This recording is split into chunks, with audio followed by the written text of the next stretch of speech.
Thank you so much, Mr. Pike, Mayor Pittman, for joining us. Thank you.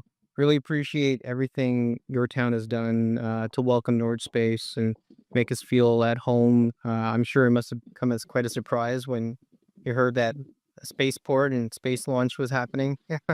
I don't know, it was a surprise or a shock. Like it was like small community on the south coast of Newfoundland, and all of a sudden someone's going to build a spaceport that's going to send rocket ships into space with whatever satellite technology is like. It's like, wow. Yeah, I mean, honestly, it was hard for us to even think how it would be perceived, but we traveled around all of Canada to try and find the right place, first the right province, and then the right spot in that province. And one of the reasons we came to Newfoundland was there's just this can-do attitude everywhere we went. As I go throughout the district and throughout the province, people say, when I say I'm from St. Lawrence, my hometown, people say, like, "You guys are gonna launch rockets from your community?" And I'm saying, "Yes," and people are fascinated with it, like, people want to be able to, they're interested in when it's gonna happen. I mean, like, a lot of people were tuned in the last time and were just waiting. It's a first for Atlantic Canada, and it's a first for Newfoundland, Labrador. But I think what amazes people the most is the fact that you pick St. Lawrence. I mean, you had, you know, all the provinces look at the territories, and you picked us, and then zeroed in on our community. So it's really, people find it hard to believe, but they also are amazed with it. And St. Lawrence is on the map again now because of this industry.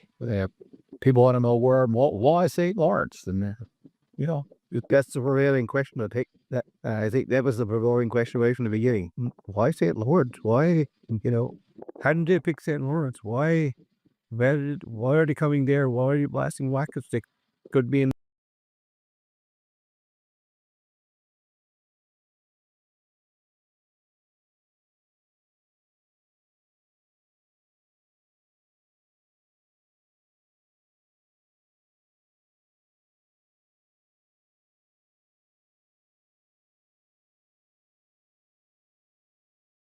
the middle of Toronto, or they could be on the west coast of BC, and they picked.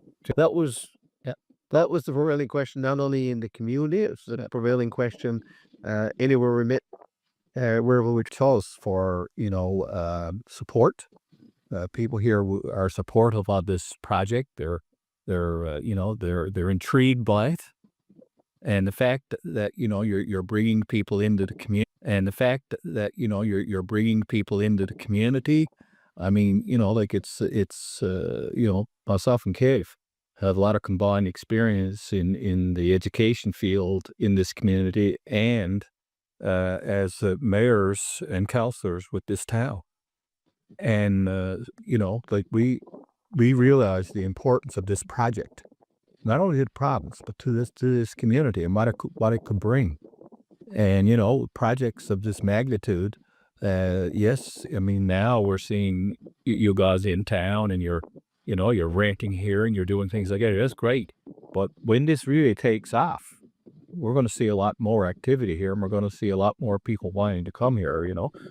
And, no more Cape Canaveral. There's going to be or St. Lawrence. It sure will be. I mean, and it's funny you mentioned Cape Canaveral because a lot of us on our team, we grew up either watching launches on TV or going there in person, and you see like roads and beaches full of spectators, and what that does for the economy, the local economy, and of course the in the entirety of Canada, it's unbelievable. I mean, we're just launching our first small rocket. Still, it's never been done in Canada before. We saw the roads lined with vehicles, and one of the reasons I wanted to sit down with you all, and thank you again for doing that, is we streamed it just on a whim. People told us to stream our launch. We set it up 24 hours the night before. 100,000 people showed up, and they saw, the drone shots of St. Lawrence and Newfoundland. But there's so much more beyond just the place, and we thought it would be nice to capture some of that history and all of it. It's a matter of national security. It's a matter of protecting our environment, creating constellations that allow remote Canadians to be able to connect to the internet and communicate with each other. Um, and keeping our tax dollars and jobs at home. So our, our next generation can stay at home instead of having to travel to the other side of the world and work on things that they love. Uh, but maybe we can, I'd love to hear, how do you describe St. Lawrence as a city? Well, I don't think we've ever got the city. The city here is sure attached to St. Lawrence, right? How would I describe St. Lawrence? And I think I made a good analogy when we had St. Lawrence Day. I mean, St. Lawrence. Sometimes we take what we have for granted. The beauty that's here, the ruggedness of the coastline, but when people come to town from outside the community, it's like, wow, my daughter can walk down the road and go to the store, and it doesn't matter if it's 9 o'clock in the night or if it's 2 o'clock in the afternoon. She's safe. I know we had a gentleman this year came to town. He was working at the Vine site actually, and he saw a little kid about 6 years old walk to school, and he stopped and he followed her all the way to school to make sure she was safe from wonder what parents. Well, they're bringing her to school.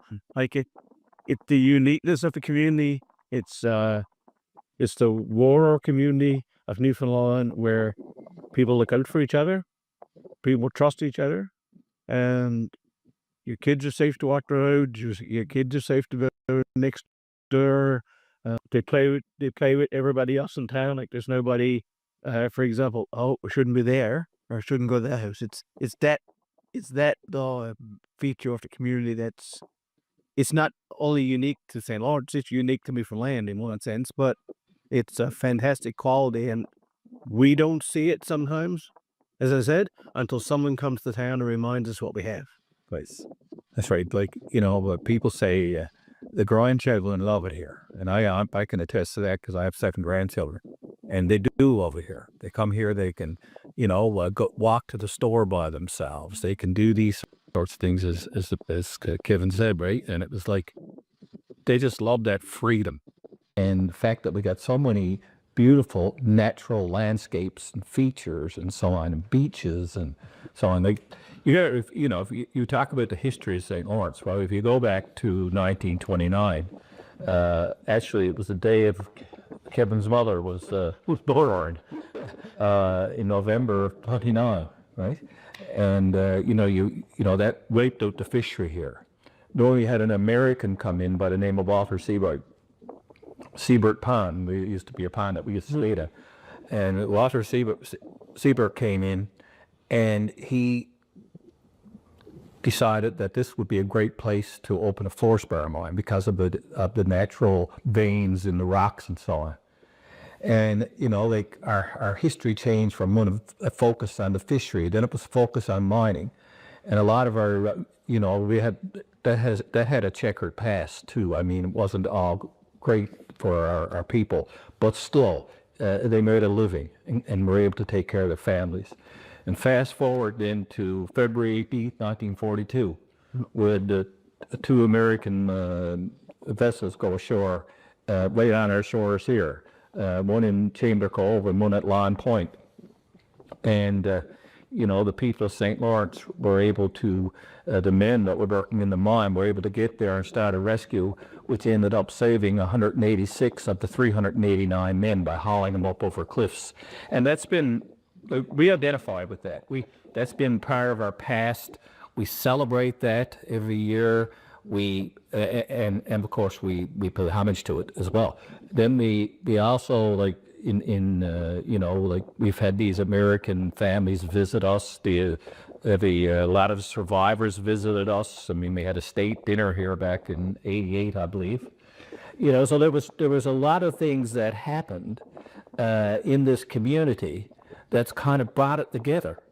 And now we have as Kevin would know, I mean, being the mayor here, like, the prosperity is coming back to this town, and it's coming back because of the resilience of the people of this community. We were able to bounce back. Like, we got a fish plant now that's operating, a good fish plant. We've got a mine that's operating. Now you're in town, new kid in town. And this is going to be fabulous for the people of St. Lawrence, and not only St. Lawrence, in the whole region. And I represent communities from Fortune to Harbour Mill, and everybody's excited about this project.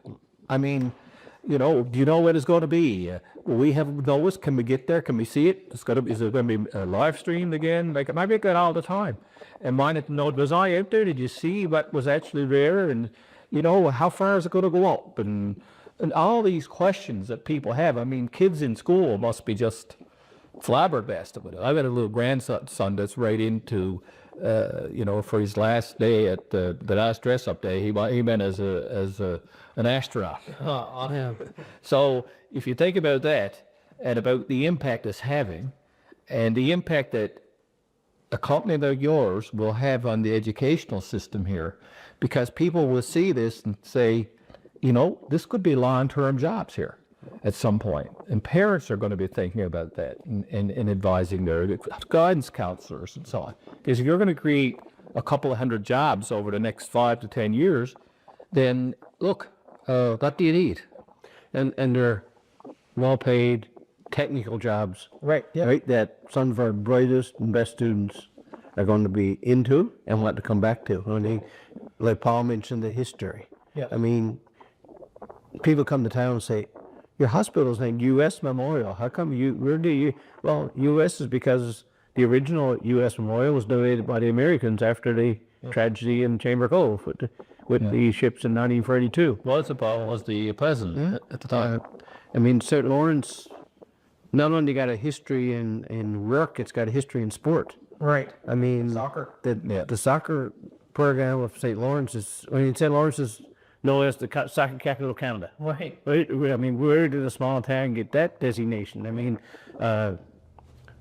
St. Lawrence has won 25 provincial championships. I mean, against the powerhouses that are in St. John's and so on. Like, to win 25 provincial championships over those years, since, I think 69 would have been the first one or something. Like, that's an amazing feat for a small town. Absolutely. You go anywhere in Canada and they mention soccer and say, oh, do you know their entrance? Do you know where they're, how come they're not at the national championship this year? That kind of thing. So that history is also something that has I think, knit the town together, and it also has its negative effects. Don't get me wrong, because at one point there was a Challenge Cup team in nearly every community on the Bureau Peninsula. So as the Bureau Peninsula communities competed against each other in soccer, they started to dislike each other as well, and that's changing faster than you can know. Like Bureau Peninsula, we've only got I think less than 25,000 people now on the whole peninsula. Less than 20, huh? Right? And so, yeah. The I guess the history and all these little elements are, for myself and our team, not only is it fascinating, but we're so excited about extending those stories so that generations from now people talk about the first launch that happened here and what eventually became a fledgling industry. And it's just so great to be in a place where there is so much character, so much history, so much generosity. I think one of the things that culturally we fall in love with St. Lawrence is people really look out for us, and we're new here, but they'll show up at our door because they know we're going out at 2 a.m. to set up, or we've been out all night, and they'll drop off coffee, donuts, they'll make us egg salad sandwiches. Wow. It just makes us feel so welcome. So at home. That's one of the things about St. Lawrence as well. Like, you feel so proud to be from the area and from this community. Now the whole Bureau Peninsula is pretty much like all the communities are. But if someone has a health issue or someone has some problems, the community just stands up and says, "Okay, we got to help out." And if you look at the number of fundraisers and so on that are going on, even now, even today, for people that are having health issues or have some issues in their lives that need help, some organization that needs help, people rally behind you. It's just amazing, and people are genuinely concerned about you. They're genuinely concerned. We're genuinely concerned about each other, and that's a characteristic that that we take a lot of pride in. and we always know that someone got your back. And for you to be, impressed with something like that type of generosity, even it's not surprising. No, it's not surprising. This is part of our culture, our heritage, and who we are as a people. Right? And I think the entirety of Canada can honestly learn from that. Most of our team born and raised in Ontario, like myself. Um, and we've seen the culture change a little bit. People have become a lot more individualistic. It's just no one. It was so funny. Last time we were here in August, so my wife and I, she's here this time too. We got back home to Ontario, which is apparently our home, and we felt we'd left. Oh, and we only been in Newfoundland and St. Lawrence for a week or 10 days, and there was this sadness almost that we felt like we felt like foreigners in the city that we grown up in. And I think there's something about this province, the city that does that to you. And it would be great to see that spread out across our country. I think at this time we could really use it. But talking about the kids as well, even at the open house we had, it was great to see. The Pierce Panthers there. They have their robotics team. We're proud to support and sponsor them. And I think that's just one kernel of what's to come, where kids can, even the open house at the launch pad we did. It was so great to see little kids, 2 or 3 years old, there, and these are things that make an impression on our future generations. So, just yeah, weaving all of that, the culture, the future, the past together. I think we're gonna have the future is really bright, and for St. Lawrence. Well, I think the community itself sees Nordspace as part of a rebuild. And not a rebuild for you, but a rebuild for the town. Like, it's all of a sudden, like, the fish plant is as AMHA said, the fish plant is operating really well. CFI was on the upswing, and hopefully everything's going to work out there. But now all of a sudden, this new company comes. I mean, we had mining, we had fishing, so that's like back to what we had. Yeah, this is wow, this is new. Like, this is new group, and I'm sure your guys fine if they walk the street or they go to the store. People say hi. Oh, you better be. It's not like you're new in town here, you're in Tribute Stay away from you. It's like you're up. And not only do they say hi, anywhere we go now in Newfoundland, whether you go to a fast food restaurant in St. John's, people recognize us, and they talk about St. Lawrence. They're like, you're the rocket guys from St. Lawrence. And that's so we're at the airport, and people are like cheering us on, in the plane and things like that. You don't get that in a lot of other parts. So when, back to the original question about why St. Lawrence, there were certainly lots of places across Canada, even in Newfoundland, that we could have chosen. But I think there was just something that captured us when we got here. And of course, it met all our technical requirements as well. And we've just been thrilled. And I think there's a deep feeling inside our hearts that we want to make sure we're successful. Because he welcomed us and it goes both ways, so we're working as hard as we can. But it's amazing how widespread this is. Like, I'm getting texts from my sister in New Brunswick. Where's the launch?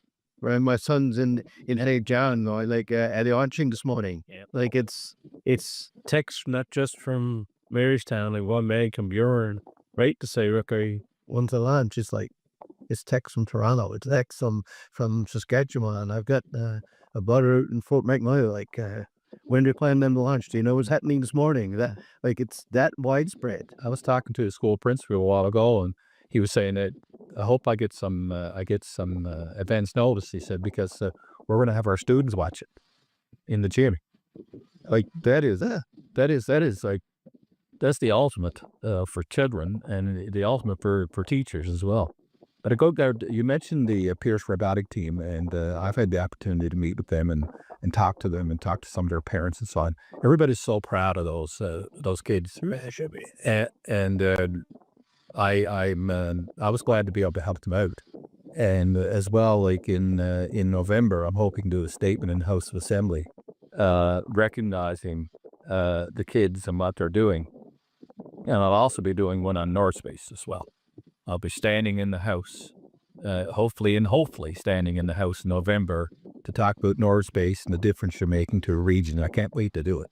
So hopefully I might be able to get something within that couple of days, so I can probably get two opportunities in 1 week. So hopefully you guys will be there in the House to be able to stand up and be recognized by the provincial government. Your Honor, absolutely. This is our mission. Certainly, we're a for-profit company, and we want to build jobs and all of that here. But we want to deliver a national victory, and we want this to feel like something everyone can own. It's not just about our team doing what we're doing. We always say we want to deliver an Apollo moment for Canada. Our team, we have a wide range of uh, uh, expertise and age and all of that, but everyone's still post Apollo in our team. And what that did for the entire United States and really the world was amazing. And it's kind of faded away, but now we have that opportunity again. Um, but yeah, so honestly, I'm really grateful for this, short chat. And for everyone watching online, and we hope you learned a lot about St. Lawrence. This is just the first of many conversations. And we hope you come and visit, and not only for the launch, but to experience the beauty, to experience the hospitality, and everything that this beautiful town has to offer. But thank you very much. Oh, you're quite welcome, and thanks for the opportunity. Here, thank you for the opportunity, and to the people that are visiting to see this, come to St. Lawrence. You will be welcomed. Right, there's no doubt. And again, anytime new industry comes into the province or especially comes into this particular district, which is my district, we'll welcome you. If there's anything we can do to help, we'll do it for you. Fantastic. Thank you very much. Thank you.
Hey David. Hi, Ru. How are you? Good. How are you feeling?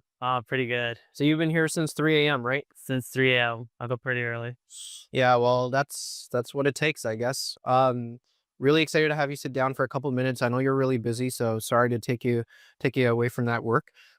But we're just trying to give our viewers a little bit of an understanding about some of the technical challenges, and just like a little bit of the human side, right? It's just so hard to do what you guys do. I think it's great for people to get to know you a little bit better. So maybe David, if you can tell everyone a little bit about who you are and your background, maybe some of your experiences in your life and career that led to this point. That'd be really awesome. Yeah, cool. I I was born in Nicaragua. My parents immigrated here when I was little. Grew up in Toronto. Been living there since I was little, so I'm a Toronto boy. Um, and went to university at Ryerson University.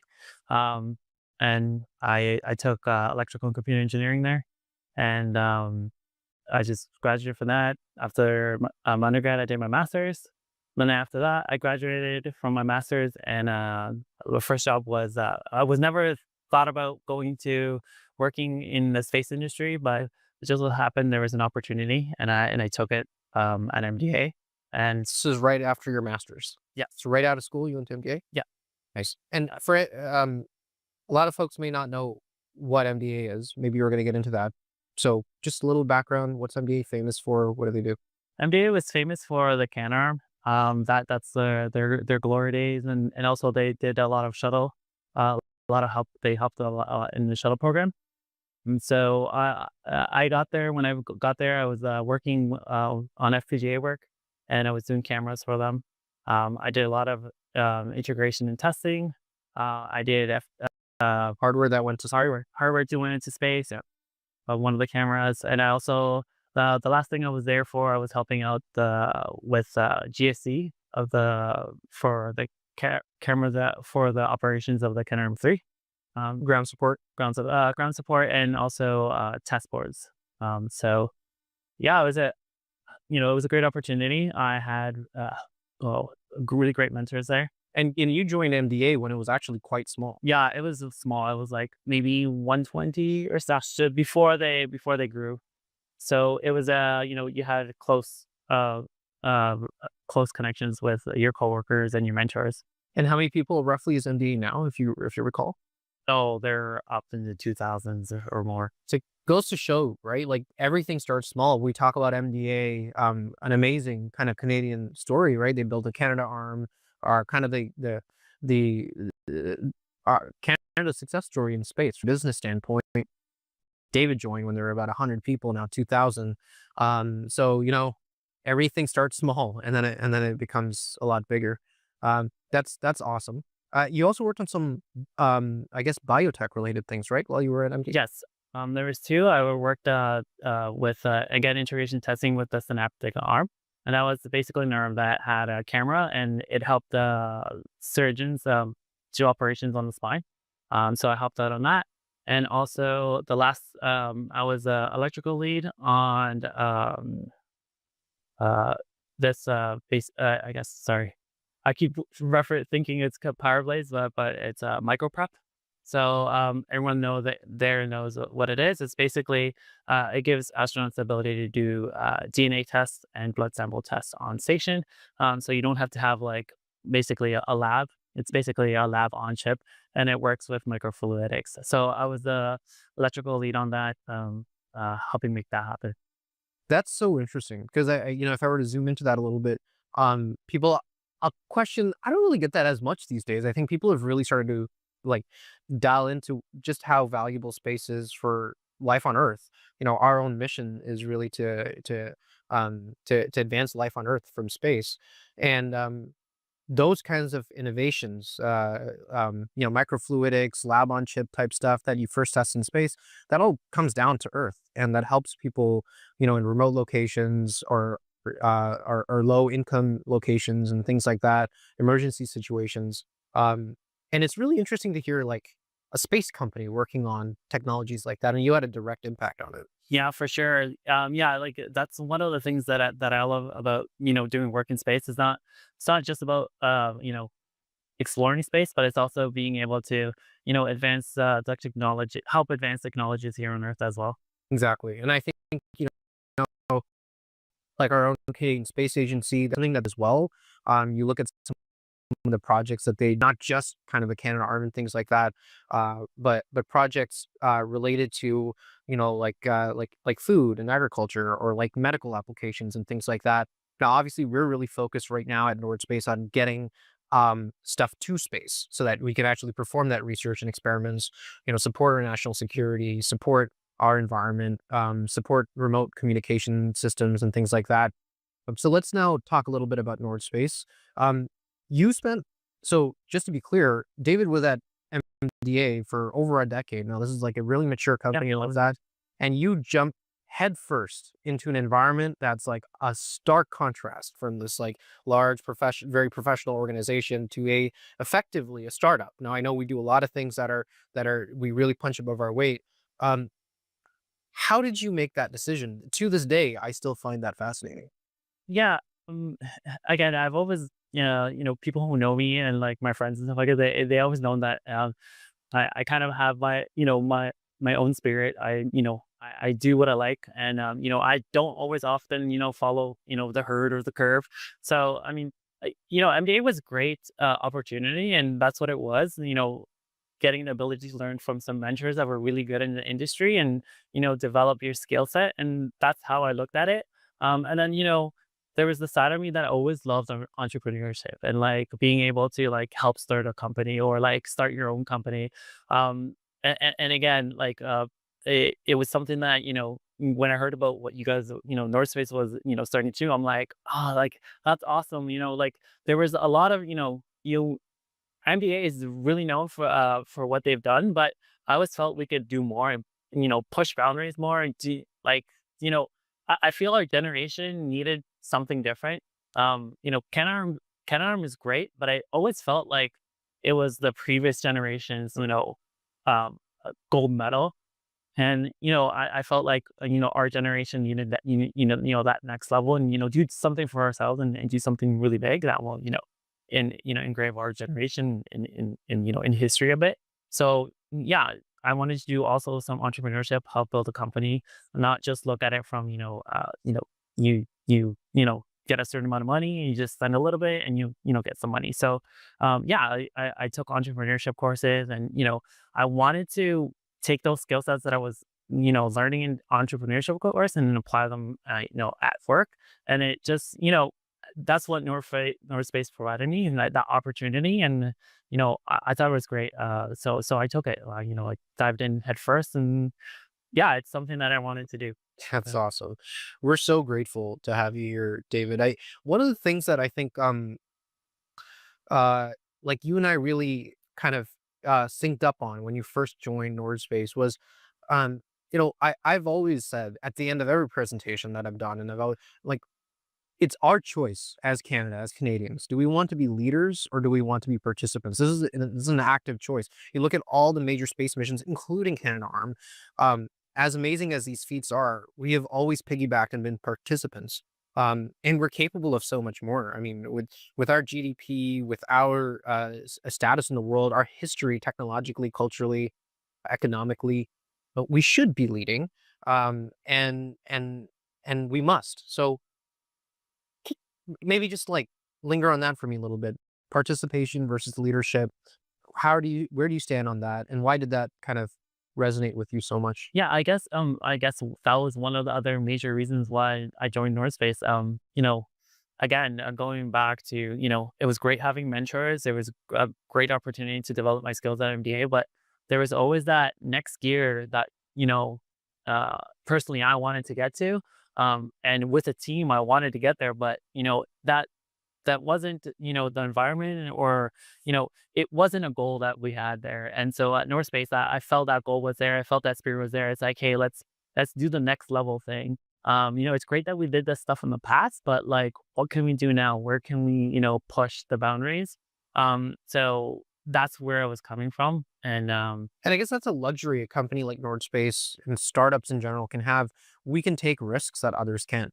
I'm sure there's larger companies out there that would love to take on an initiative like this, but I think when it comes to like building rocket systems, right? These are inherently extremely challenging, extremely, on a relative scale, they're risky, financially, technically, and that's something that people with uh, that are able to kind of accept that risk, technically, financially, and in every other way, can go for. And if you've looked at every kind of rocket program in the past, whether it's the Americans or Russians or all the other companies, the rocket labs and all, they were started by people that were kind of early in their career, still believed in the impossible, and were really willing to pour everything into it. Now, you come to us with a lot of experience. I love saying, we have talked to Hubert, we have others on our team from Rocket Lab, RFA, SpaceX, MDA. We have a lot of experience on our team from these very mature companies. Um, and I always feel like you sort of undersell your experience sometimes. You have a lot of experience, especially in the electrical and avionics side of things. So tell us a little bit about the rocket. I know we've tried to keep things as simple as we can. But also it's a rocket and it's complex. yeah, I guess it is complex. It's one of the other reasons why I joined, because like I've never done rockets, and it's one of those things that I wanted to ever, you always wanted to work as a kid. You see the rockets flying, and I'm like, oh, I wish I could like have an opportunity to work on rockets. I mean, it's great doing robotics for space, but again, it goes to the feeling of we're just kind of participating. Yeah. We're just like always, oh, can you please do this for us, and we'll put a payload. I was like, we never kind of be like, you know what, we want to go on a road trip and we're going to go here. We're always piggybacking. Yeah. So yeah, from the avionics point of view, also from a technical point of view, I wanted to also push the boundaries on how avionics was done for space applications. I really wanted to go more modular. I know everybody thinks, in space you have to have custom boards and everything's custom. But I always felt like there was an area where, you could have, little modules that maybe some are off the shelf, some are custom made, but not too complicated, very simple. And then you group them together, stack them in layers, like little buildings, and, little building blocks. You have toolkits in your belt, and, you take some out, you configure them a certain way, and you get something, some kind of behavior. So that's kind of like, my approach that I had for Taiga. And I think so far it's paid off well. It preserves pretty reliable. I mean, there's always problems I have to fix, but like I'm glad that the team has seen that approach, and that approach has been pretty successful so far. I think one of the cool things about people with a lot of experience like you is not only have you seen a lot of things, but um, I've noticed that people like you and our team, you know which rules to break, which ones to bend, and which ones to like follow to the T, because you've seen it all, and that allows you this flexibility. You're not, we sometimes we'll hire junior engineers, and they're so excited about the technical challenge because they've never done it before. They'll want to design, say, a PCB from scratch because it's new and because they've never done it and they want that experience. But if it's something you can acquire, or if it's something that's a commodity, our mission is so much bigger than any specific subsystem. So I really appreciate your approach where you're able to figure out, because of your experience, where we should, build from scratch and where we shouldn't. Yeah. And it takes, you're right, it takes that little experience, because there are a lot of off the shelf boards. You could buy them everywhere. They all do similar things, but uh even within this, you have 5 boards that do the same thing, but they're slightly designed differently. So you need to know which one to pick and which ones to stay away from. So I guess that's where my experience comes in. I know, there was a situation where there was like 10 boards that I could pick from, but then, when I looked at the features that I wanted, there was only 2 that I could pick from. So, and again, I guess that does come from experience, and yeah, I'm glad that helps us. Yeah, it's super valuable, super valuable. Well, David, I don't want to hold you back too much. Do you have any kind of final thoughts that you'd like to share with people, across Canada and the world that are listening to you and are following our mission?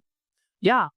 I hope you guys, this, inspires you. I know it's inspiring to me, even though I'm on the same team. But yeah, like always, it's great to. I think it's good to honor what was done in the past, but I feel you shouldn't get stuck with that. I feel like you should try to find the next level and push on that. And you see it a lot in companies. One example is the BlackBerry. When I was growing up, I remember seeing them.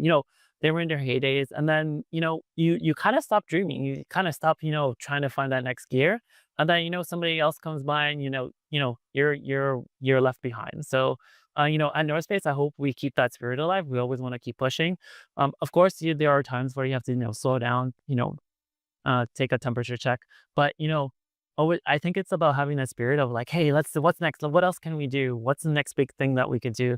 And not losing that spirit. I totally agree. I think in addition to the rocket and the satellites and the robots and everything else that we're going to be building at North over the coming years, I think the thing I'm most proud of and is working with people like you, like our team. I think we're building a very unique team here that'll set a standard for Canada in terms of ambition, culture, and just go-getter attitude. One of the things I love about being here in Newfoundland, and one of the reasons we chose it, is we felt it right from the start, where the default reaction for people here, just like our team, you get an idea that might sound crazy, but your first reaction isn't to close off and say no. It's to like, okay, yes, let's figure out how to do this and let's work the problem, not shut it down.